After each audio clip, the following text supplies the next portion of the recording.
Shalom saudaraku yang terkasih dalam Tuhan.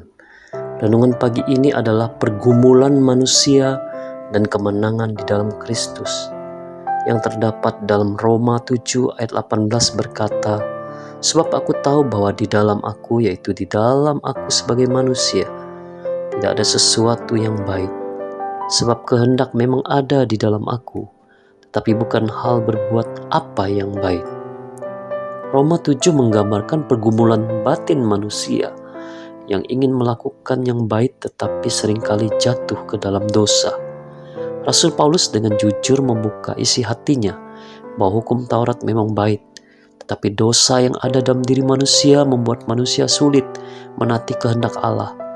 Ia berkata bahwa apa yang ingin dilakukannya, yaitu yang baik, justru sering tidak dilakukan, sedangkan yang dibencinya malah dilakukan.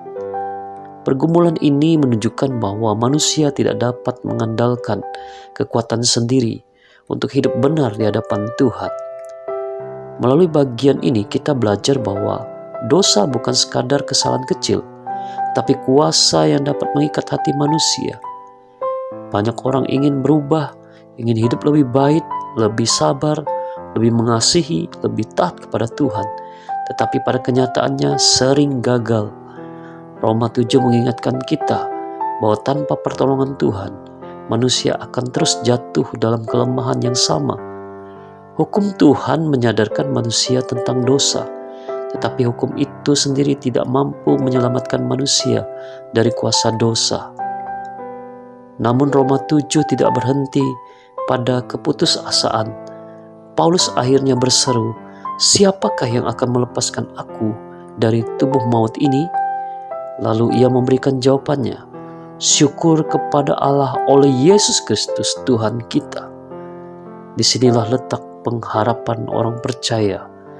Kemenangan atas dosa tidak diperoleh karena kekuatan diri sendiri, melainkan karena anugerah Tuhan melalui Yesus Kristus.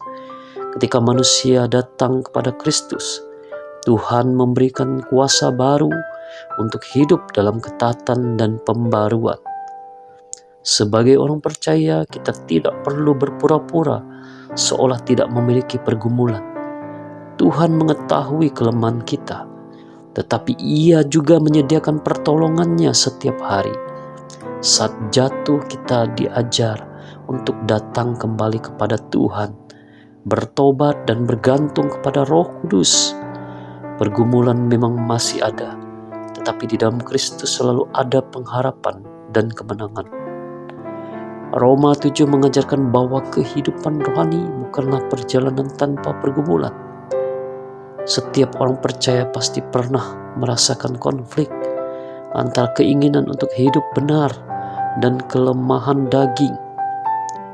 Tetapi Tuhan tidak meninggalkan umat-Nya berjalan sendiri. Di tengah pergumulan itu, Yesus hadir sebagai juru selamat yang sanggup membebaskan manusia dari kuasa dosa. Karena itu jangan menyerah ketika mengalami kelemahan atau kegagalan. Datanglah kepada Tuhan dengan hati yang rendah dan terbuka. Mintalah kekuatan darinya setiap hari, sebab hanya di dalam Kristus kita memperoleh kemenangan sejati. Biarlah hidup kita terus diperbarui oleh kasih karunia Tuhan, sehingga namanya dimuliakan melalui setiap langkah kehidupan kita. Amin. Tuhan Yesus memberkati.